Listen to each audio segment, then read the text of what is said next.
Mi nombre es Helen y quiero contarte sobre la mañana después de mi boda, no la ceremonia en sí, no las flores, ni el vestido, ni el momento en que Daniel me miró al final de ese pasillo como si yo fuera lo único en la sala que valía la pena mirar, sino la mañana después, porque esa mañana es la que dividió mi vida en un antes y un después tan clara y permanentemente que todavía puedo sentir el peso exacto del teléfono en mi mano cuando ocurrió.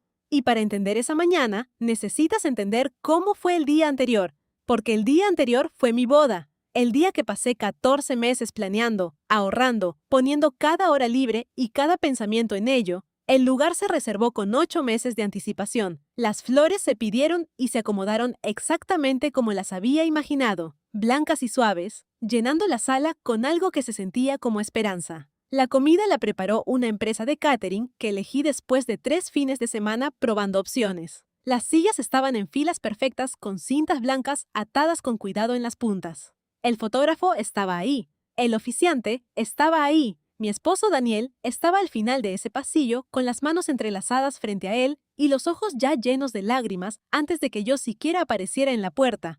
Y las sillas donde se suponía que estaría mi familia estaban vacías, completamente y totalmente vacías. No mi madre, no mi hermana, no mis tías, ni mis primas, ni un solo miembro de la familia por la que yo había aparecido toda mi vida adulta, sin dudar, sin condiciones, sin quejarme. Y quiero que entiendas algo importante sobre quiénes eran estas personas para mí antes de contarte lo que hicieron, porque sería fácil escuchar una historia como esta y asumir que siempre hubo distancia entre nosotros, siempre tensión, siempre un patrón claro de comportamiento que debería haber hecho este momento predecible. Pero no había tal patrón que yo me permitiera ver. Estas eran las personas a las que había llevado a citas médicas cuando no podían conducir, las personas a las que les había pagado la renta en meses difíciles sin que me lo pidieran, las personas a las que les había prestado dinero a lo largo de los años en cantidades que deliberadamente nunca sumé porque tenía miedo de cómo se vería ese número cuando finalmente lo viera. Estas eran las personas por las que había cancelado mis propios planes tan constante y por tanto tiempo que cancelar mis propios planes dejó de sentirse como un sacrificio y empezó a sentirse como simplemente la forma en que eran las cosas, como el clima, como algo sobre lo que no decides, porque la decisión se tomó hace mucho y solo aprendiste a vivir dentro de ella. Había invitado a cada uno de ellos a mi boda con meses de anticipación. Y ha hecho las llamadas personalmente en lugar de confiar solo en la invitación. Había confirmado con cada uno de ellos la semana anterior. Había organizado transporte para 2 de mis tías que no tenían auto. Había elegido un lugar que estaba exactamente a 20 minutos de la puerta de mi madre, específica y deliberadamente, para que nadie pudiera decir que la distancia era la razón. Había pensado en todo, había cubierto todo, como siempre hacía, y en la mañana de mi boda, mientras estaba sentada en una silla, arreglándome el cabello y viéndome en el espejo convertirme en la versión de mí misma que había esperado ser, mi madre llamó y contesté, porque siempre contesto. Habló con la voz que usa cuando una decisión ya está completamente tomada de su parte y solo te está dando la información como cortesía. Me dijo que no vendría, que algo había surgido con mi hermana, que mi hermana la necesitaba. Y cuando pregunté qué había pasado, dijo que era complicado y que me explicaría después. Sostuve el teléfono, respiré, dije está bien y colgué. Mi peluquera se encontró con mis ojos en el espejo y nos miramos un momento sin decir nada. Y luego tomé una decisión sentada en esa silla de la que sigo orgullosa cada vez que lo pienso. Decidí que no me iba a derrumbar, no porque el dolor no fuera real. El dolor era real y profundo, y todavía no había salido a la superficie, sino porque había trabajado demasiado por ese día y Daniel había esperado demasiado y no estaba dispuesta a darle a mi madre el poder de deshacer por teléfono algo que había pasado 14 meses construyendo. Así que terminé de arreglarme el cabello, me puse el vestido, caminé por ese pasillo con las sillas vacías en mi visión periférica todo el tiempo y no las miré, ni una sola vez. Miré a Daniel, miré al hombre que se presentó, que siempre se presenta, que estaba ahí con los ojos llenos y las manos firmes y todo su ser apuntando hacia mí. Y nos casamos.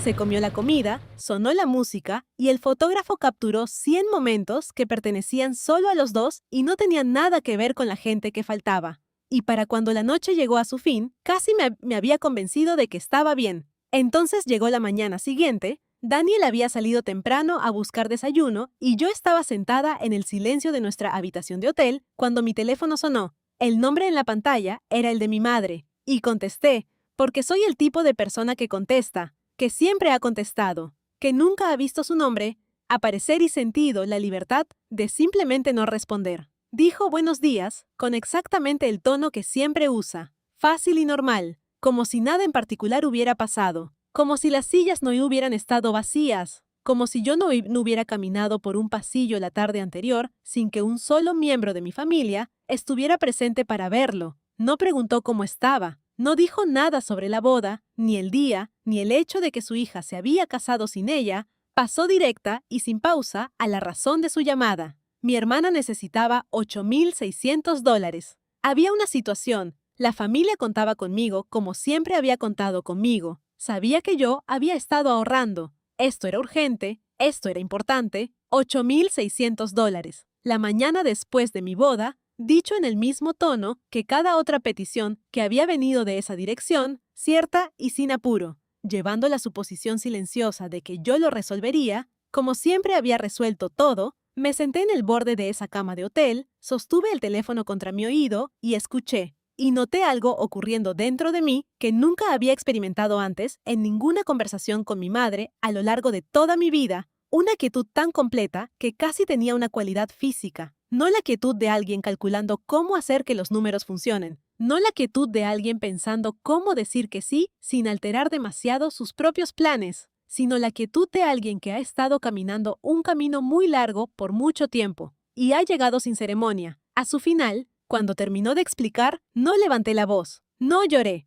no dije ninguna de las cosas que había acumulado en silencio por años. Todos los momentos, las cantidades, las veces que me presenté en sillas vacías, de una forma u otra mucho antes de que la boda lo hiciera literal, dije algo mucho más pequeño y mucho más honesto que cualquiera de esas cosas. Dije, mamá, ayer fue el día de mi boda. Y ella dijo, lo sé, Helen. Y dije, tú no estabas ahí. Y ella dijo, fue complicado. Y dije, entiendo. Y luego dije, no voy a enviar el dinero. El silencio del otro lado de esa llamada se extendió lo suficiente para que yo contara 7 segundos completos antes de que hablara de nuevo. Y lo que dijo no fue una disculpa. No fue un reconocimiento de lo que me había costado el día anterior. Fue una serie acelerada de preguntas sobre cómo podía hacer esto. ¿Cómo podía hacerlo sobre mí misma cuando mi hermana estaba en una situación difícil? ¿Cómo podía aferrarme a lo de ayer en contra de toda la familia cuando lo que se necesitaba de mí ahora era lo que siempre había dado? Y escuché todo sin interrumpir. Y cuando terminó dije, te quiero, y colgué el teléfono. Me quedé sentada en esa habitación de hotel por mucho tiempo después de eso, el tiempo suficiente para que la luz que entraba por las cortinas cambiara. El tiempo suficiente para que Daniel volviera con 2 tazas de café y me encontrara sentada muy quieta en el borde de la cama mirando la nada. Puso todo sobre la mesa junto a la ventana, vino y se sentó a mi lado. Puso su mano sobre la mía y no dijo nada, y no preguntó nada. Solo se quedó ahí conmigo de la forma en que algunas personas saben hacerlo y la mayoría no. Eventualmente le conté lo que había pasado. Escuchó como siempre escucha, con toda su atención y sin la urgencia de resolverlo antes de que yo terminara de describirlo, y cuando terminé dijo, ¿qué quieres hacer? Y dije, creo que necesito parar. Y dijo, ¿parar qué? Y dije, parar de ser la persona que siempre está disponible, siempre accesible, siempre la que absorbe el costo para que todos los demás puedan continuar sin inconvenientes. Parar de hacer que sea tan fácil para la gente que amo tomar de mí, que genuina y completamente han perdido la capacidad de ver que lo que hacen tiene un peso. Porque cuando algo no tiene costo, no tiene peso. Y cuando no tiene peso, no se registra. Y pasé tantos años eliminando la fricción y absorbiendo el costo que accidentalmente les enseñé a las personas más cercanas que yo era un recurso en lugar de una persona. Y esa no era una lección que estaba dispuesta a seguir enseñando. Daniel me miró un momento y luego dijo, decidas lo que decidas, estoy completamente contigo. Y esas palabras, simples y sin condiciones, cayeron en un lugar dentro de mí que no había sentido esa clase de estabilidad en mucho tiempo. Y en las semanas que siguieron hice algo que fue a la vez muy pequeño y muy grande, que fue nada. No llamé a mi madre de vuelta, no envié el dinero, no contacté a mi hermana para ver cómo se las arreglaba. No respondí a los mensajes que empezaron a llegar de otros miembros de la familia que habían oído que yo estaba siendo difícil, que los estaba castigando, que había cambiado, que no era la Helen que conocían. Y quiero ser honesta contigo sobre cómo se sintió ese silencio por dentro, porque creo que cuando la gente imagina finalmente trazar una línea, imagina que se siente triunfal. Y hubo momentos que tenían algo de eso, una satisfacción limpia y silenciosa en no explicarme, en no suavizar los bordes, en simplemente estar indisponible de la forma en que nunca me había permitido estar indisponible antes. Pero la mayoría de las veces se sentía como duelo. Un duelo que llegaba a horas inesperadas y de formas inesperadas, duelo por la madre que pasé mi vida esperando que un día llegara a ser, duelo por la hermana a la que había cubierto tantas veces que cubrirla se había convertido en su propio tipo de relación, duelo por cada ocasión en la que me dije a mí misma que la próxima vez sería diferente y encontré la forma de creerlo. Y me permití sentirlo todo, porque aprendí en esas semanas que sentir el duelo no era lo mismo que deshacerme por él, que podías cargar algo pesado y seguir caminando. 3 semanas después de la boda, mi madre llamó de nuevo.